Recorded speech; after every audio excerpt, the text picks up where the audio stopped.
नमस्ते मेरे प्यारे दोस्तों। आज मैं तुम्हें एक ऐसी दुनिया में ले चलने वाली हूं जो शायद तुम्हारे दिल को छू जाए, तुम्हारी आत्मा को हिला दे।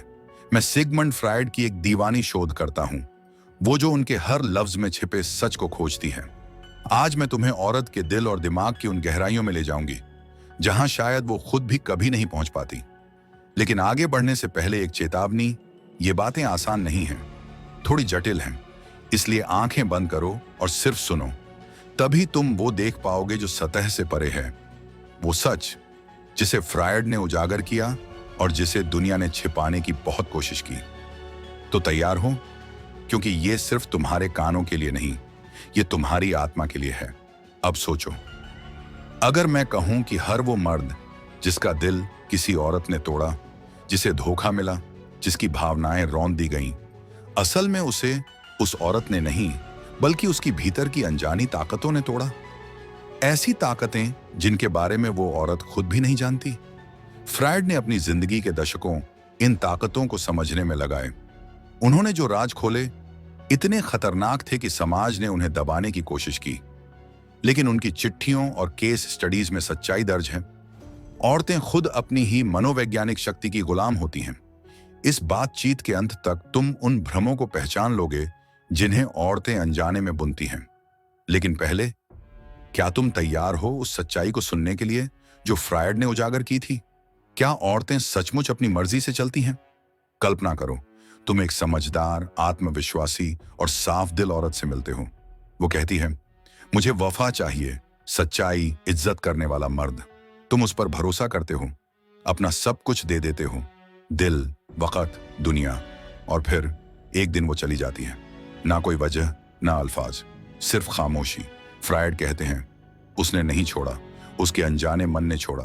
फ्रायड का सबसे खतरनाक विचार, इंसान की आज़ादी का भ्रम। वो कहते हैं कि 90% इंसानी व्यवहार हमारे अवचेतन द्वारा तय होता है। वो जगह जहां बचपन की छापें, दबी इच्छाएं और पुरानी फितरतें राज करती हैं। और औरतों में ये असर और भी गहरा होता है। 1925 में फ्रायड ने लिखा, औरतों का सुपर ईगो यानी नैतिकता की आवाज मर्दों से कमजोर होता है, क्योंकि मर्द को गिल्ट खाता है, अंदर की सजा। लेकिन औरत को शर्म सताती है, बाहर की नजरें।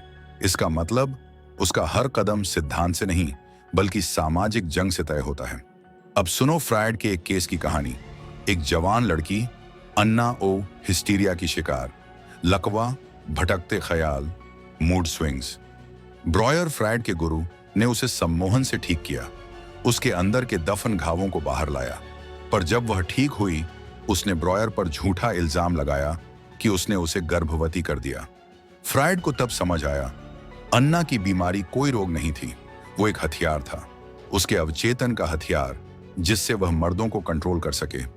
औरतें जानबूझकर झूठ नहीं बोलती, उनका अनजाना मन हकीकत को दोबारा गढ़ देता है, उनकी जरूरतों के हिसाब से। फ्रायड की सबसे खौफनाक खोज, मां का जुनून। हर मर्द अपनी मां जैसी औरत खोजता है, जो उसे कंट्रोल करे या उसकी आजादी छीन ले। क्या तुम्हारी मां ने कभी खामोशी से सजा दी? क्या उसने प्यार सिर्फ उसी वक्त दिया जब तुम उसकी बात मानते थे? अगर हाँ, तो तुमने प्यार और इमोशनल गेम में फर्क करना कभी नहीं सीखा। लड़कों को अपनी मां से अलग होना चाहिए, तभी वो मर्द बनते हैं। लेकिन बहुत से लोग नहीं बन पाते। वो पूरी जिंदगी एक ऐसी औरत के पीछे भागते हैं जो उन्हें भावनात्मक गुलाम बना दे। लेकिन असली सवाल यह है, क्या औरतें अपने धोखे की मालिक हैं, या फिर ये सब एक जैविक स्क्रिप्ट का हिस्सा है जो वो खुद भी नहीं समझती? एक दृश्य सोचो, तुम डिनर टेबल पर हो, वो तुम्हारे मजाक पर हंस रही है, तुम्हारा हाथ हल्के से छू रही है, उसकी आंखों में जादू है, कहता है, मैं सिर्फ तुम्हारी हूं। तुम सुकून में डूब जाते हो। फिर कुछ दिन बाद सन्नाटा, ना मैसेज, ना जवाब, बस खालीपन। क्यों? क्योंकि फैसला उसके दिमाग ने नहीं, उसकी बायोलॉजी ने किया। आज की साइंस कहती है, औरतें तर्कशील नहीं, जैविक प्रोग्राम की गुलाम हैं। वो हार्मोन्स, माहवारी चक्र और सामाजिक ताने बाने से नियंत्रित होती हैं। ओवुलेशन में वो ज्यादा जोशीली होती है, मासिक धर्म में चिड़चिड़ी, आलोचक, छोटी बातों पर टूटने वाली। उसे खुद नहीं पता होता क्यों उसका मूड बदल गया। वो कहेगी, हमारा वाइब मैच नहीं करता, लेकिन सच्चाई उसकी बॉडी ने तुम्हें रिजेक्ट कर दिया। अब फ्रायड का सबसे दिल तोड़ने वाला सच सुनो। औरत का प्यार कभी बिना शर्त नहीं होता। यहां तक कि सबसे प्यारी मां भी बेटे के चले जाने से चुपचाप नाराज रहती है। औरत को बचपन से सिखाया जाता है, ज्यादा से ज्यादा हासिल करो, लेकिन हमेशा इनकार की जगह बचा कर रखो। वो पत्नी जो 10 साल बाद ठंडी हो गई, वो बदली नहीं। उसका अवचेतन उसे नए रोमांच की ओर धकेल रहा है। वो गर्लफ्रेंड जो तुम्हें आजमाती है, वो तुम्हारी लीडरशिप टेस्ट कर रही है। अगर तुम फेल हुए, उसकी जैविक स्क्रिप्ट तुम्हें कमजोर मान लेती है। अब सुनो असली फ्रायड। तुमने माना कि वो अपनी ख्वाहिशों की मालिक है, लेकिन नहीं, उसका अवचेतन कुछ और चाहता है। वो कहेगी, मुझे संवेदनशील और सपोर्टिव मर्द चाहिए, लेकिन उसका दिल किसी रूखे मर्द की तरफ भागता है जो उसे तवज्जो भी नहीं देता। सबक, हजारों साल की फितरत को कोई तालीम नहीं मिटा सकती। फ्रायड कहते हैं, हर औरत के अंदर 2 रूप होते हैं। मिंट, वो प्यारी ममतामयी बीवी जो दुनिया को दिखती है। डू, और एक बेलगाम जंगल जैसी रूह जो अंधेरे में जागती है। यही वजह है कि किताबों की लाइब्रेरियन गंदी कहानियां लिखती है। फेमिनिस्ट गुपचुप डोमिनेशन के ख्वाब देखती है। जब उसकी ख्वाहिशों को रोका जाता है, वो कहीं और ज्यादा खतरनाक रूप में निकलती है। हर मर्द को वो लम्हा याद होता है जब उसे एहसास होता है कि वो औरत जिससे वो प्यार करता है 2 चेहरे रखती है, एक कोमल, एक सख्त, अनजान, वो सर्द नजरें, वो लहजा जो चाकू की तरह काटता है, वो बेरुखी जैसे तुम कभी थे ही नहीं।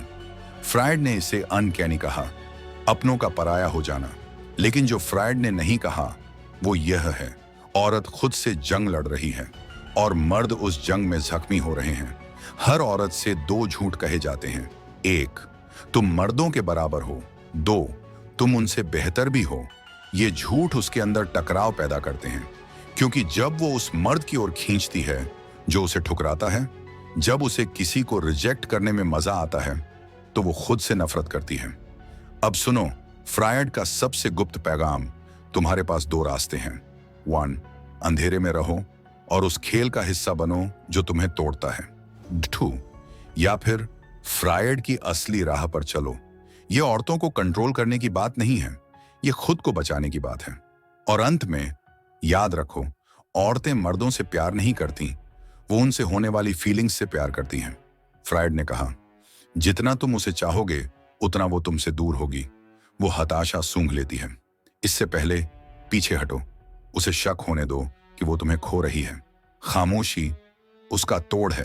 जब तुम सफाई देते हो, तुम छोटे पड़ जाते हो। जब वो आजमाए, मुस्कुराओ। जब झूठ बोले, बोलने दो। जब सजा दे, हंस दो। वो तुमसे नफरत करना चाहती है, उसे मत करने दो। ये उसकी नहीं, तुम्हारी लड़ाई है। तुम्हारा डर, तुम्हारी उम्मीद कि प्यार इंसाफ करेगा, वो बचकाना सपना है। फ्रायड का अंतिम मंत्र, उनका खेल छोड़ो, अपना खेल शुरू करो। अगर यह बातें तुम्हारे दिल को छू गईं, नीचे अनजाना लिखो। मैं तुम्हारा इंतजार कर रही हूं।